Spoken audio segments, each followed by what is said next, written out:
नमस्ते दोस्तों, हम लोग अपने पॉलिटी के जो दूसरे क्लास है लेक्चर 2 जो है आज हमारा होगा लेक्चर 2। तो लेक्चर 2 में हम लोग आज चलते हैं लेक्चर 2 में। तो कल के जो पिछले क्लास था उसमें हम लोगों ने 1773 का रेगुलेटिंग एक्ट पढ़ा था। तो शॉर्ट में इसको अगर एक बार देख लें तो बंगाल के गवर्नर को बंगाल का गवर्नर जनरल बना दिया गया। 4 सदस्यीय कार्यकारी परिषद का गठन किया गया बंगाल के गवर्नर जनरल की सहायता के लिए। और वो जो 4 सदस्य थे वो थे फ्रांसिस, क्लेवरिंग, मॉनसन और बोरवेल। उसके बाद 100 परिषद यानी कि जो 4 सदस्य थे ये और गवर्नर जनरल, इन सबको क्या दे दिया गया? तो फोर्ट विलियम की प्रेसिडेंसी का सैनिक और असैनिक शासन का अधिकार दे दिया गया। जैसे कि प्रमुख मामलों में विदेश नीति में मद्रास और बंबई के प्रेसिडेंसी का भी अधीक्षण करने का अधिकार दे दिया गया। और 1774 में उच्चतम न्यायालय की स्थापना की गई। सर एलिजा एमपी इसके पहले मुख्य न्यायाधीश थे। एक मुख्य न्यायाधीश और 3 अन्य न्यायाधीश की नियुक्ति की गई थी। और कंपनी के कर्मचारी को निजी व्यापार से और भारतीयों से उपहार लेने से प्रतिबंध लगा दिया गया था। तो ये था हमारा लेक्चर नंबर फर्स्ट। अब हम लोग लेक्चर नंबर सेकंड में चलते हैं और इसमें हम लोग पढ़ते हैं 1784 का पिट्स इंडिया एक्ट। क्या पढ़ते हैं? तो पढ़ते हैं 1784 का पिट्स इंडिया एक्ट। 1784 का पिट्स इंडिया एक्ट पढ़ते हैं, ठीक है। इसमें क्या हुआ? तो इसमें कंपनी के राजनीतिक और व्यापारिक कार्यों का पृथक्करण कर दिया गया। तो इसमें 1784 के पिट्स इंडिया एक्ट में कंपनी के राजनीतिक और व्यापारिक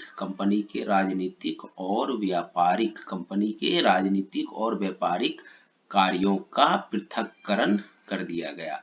कंपनी के राजनीतिक और व्यापारिक कार्यों का क्या कर दिया गया? पृथक्करण कर दिया गया। मतलब राजनीतिक कार्य करने के लिए अलग होंगे लोग और व्यापारिक कार्य करने के लिए राजनीतिक कार्य और व्यापारिक कार्य, दो इंपॉर्टेंट यहाँ पे आ गए। 1784 के पिट्स इंडिया एक्ट में क्या किया गया? तो कंपनी के राजनीतिक और व्यापारिक कार्यों का पृथक्करण कर दिया गया। और इस एक्ट में निदेशक मंडल को कंपनी के व्यापारिक मामलों के अधीक्षण की अनुमति तो दी गई, परंतु राजनीतिक मामलों के प्रबंधन के लिए नियंत्रण बोर्ड का गठन किया गया। अब देखिए, जो निदेशक मंडल था, 4 सदस्यीय निदेशक मंडल था, उसको कंपनी के व्यापारिक कार्यों का दो राजनीतिक कार्य थे और एक व्यापारिक कार्यों का पृथक्करण कर दिया गया। तो अब क्या हुआ कि इस एक्ट में दूसरा काम किया गया कि निदेशक मंडल को जो निदेशक मंडल थे 4 सदस्यीय, उसको क्या किया गया? तो निदेशक मंडल को कंपनी के व्यापारिक मामलों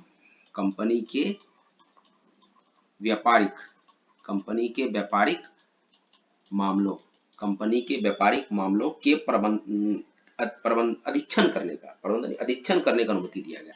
कंपनी के व्यापारिक मामलों का अधीक्षण करने का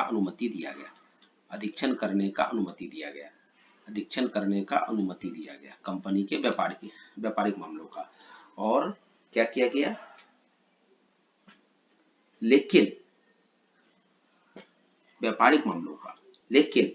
राजनीतिक मामलों के प्रबंधन के लिए नियंत्रण बोर्ड का गठन किया गया। लेकिन राजनीतिक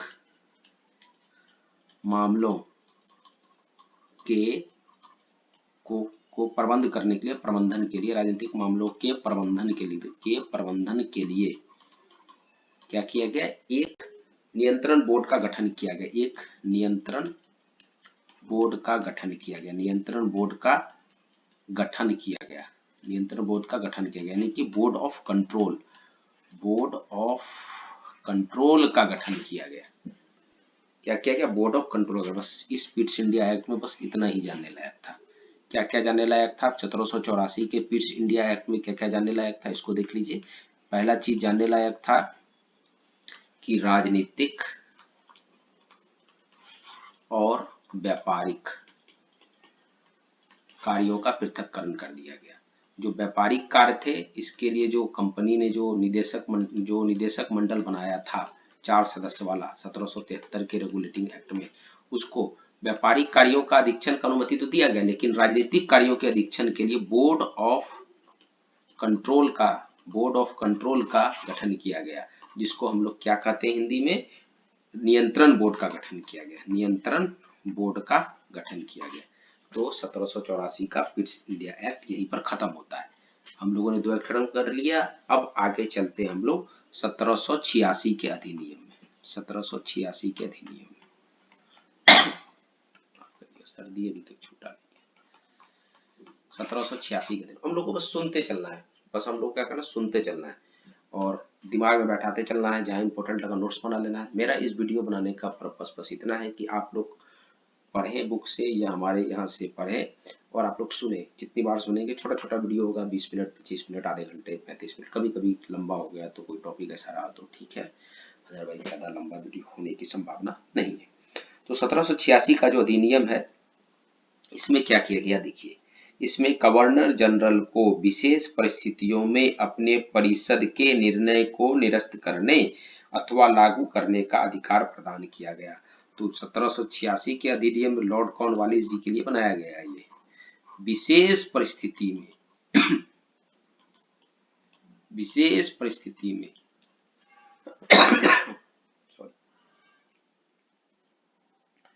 अपने परिषद के निर्णय को, विशेष परिस्थिति में अपने परिषद के निर्णय को निरस्त करने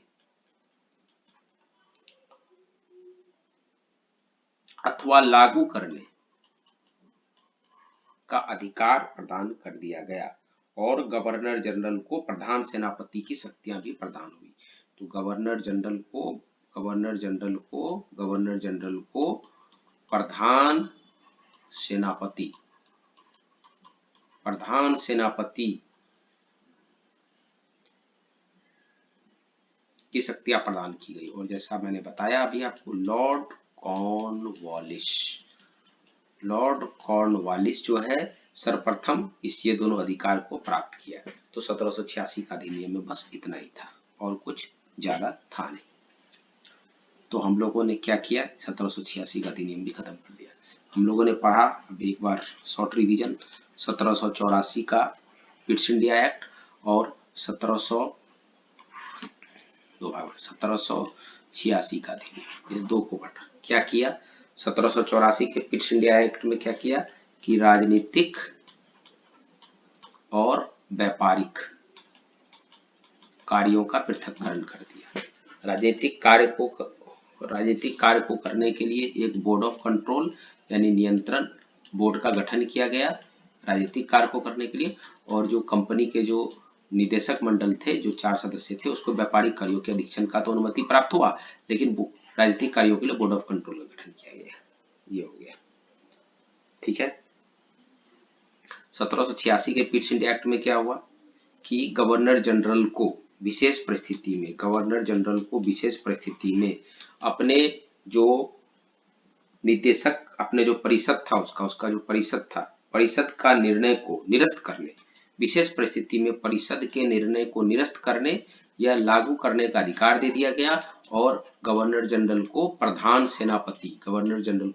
सेनापति की शक्तियां भी प्रदान कर दी गई और लॉर्ड कॉर्नवालिस जो ऐसे पहले गवर्नर जनरल बने।